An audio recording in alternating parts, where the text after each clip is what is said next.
Dear students of class 6, you are studying chapter number 4, The Unforgettable Writers. The writers of previous times, we cannot forget them. One of them is Rabindranath Tagore. I told you yesterday that he was born in Jorasapu, Kolkata. And Tagore disliked formal education. As we read in schools, Tagore never liked these kinds of educations. He wanted to study biography, study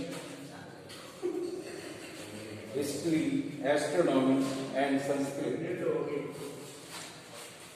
Here is a word prompted. Prompted means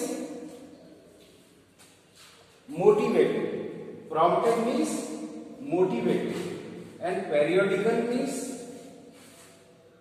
weekly, monthly or yearly magazines for the readers. Astronomy, the study of celestial bodies. Illiterate, without education. Superstition, a false and harmful tradition for the human being and for the society.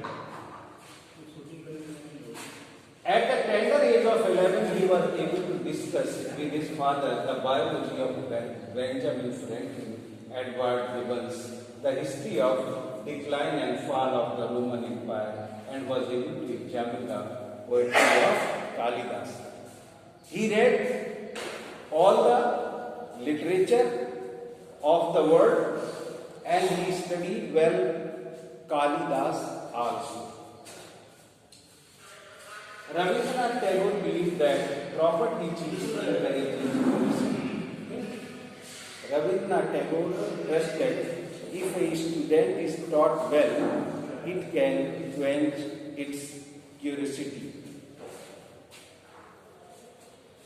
At 17, Tagore sent to England for higher education, but yes, also the traditional system of education did not satisfy. At the age of 17, Tagore was sent to study in abroad, but the style of teaching and trend of teaching could not satisfy Tagore. So, he turned without completing his study and he was interested in two main topics, human relations and his motherland. After coming back to India, he married Mrinalini Devi in 1883. The condition of the poor illiterate peasants in India moved.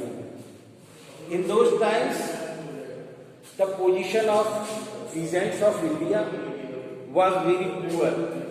So, the heart of Rabindranath Tagore filled with sorrow and he decided to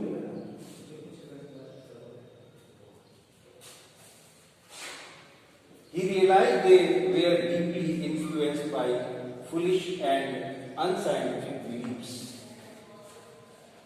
And he saw in the society that they were suffering from the ill and evils of the society. Mrinalini, he said, we have opened a formal school for the poor farmers and the boatmen. They need to remove the deep-rooted superstition from their minds. So he talked to his wife Mrinalini and they thought that they will open a school for the poor person, peasants and the boatmen, so that they can liberate themselves and they may get rid from the superstitions of society that time. Where do you want to open the school? Asked Mallarmi. At Santiniketan near Bodhpur in West Bengal, where there would be a different kind of learning experience. She told the place of opening the school. Under the able guidance of Gurudev, the teachers took classes under the trees, under the open sky, green grass and ground. Later the school became a college and then famous university under the name of Vishwa Bharati. Today students from different parts of the world came to study here. Look at this book. It is page number 49. Then read page number 48 and 49 thoroughly. Remaining part of the chapter I will send you tomorrow. Okay, have a nice day. 10 minutes.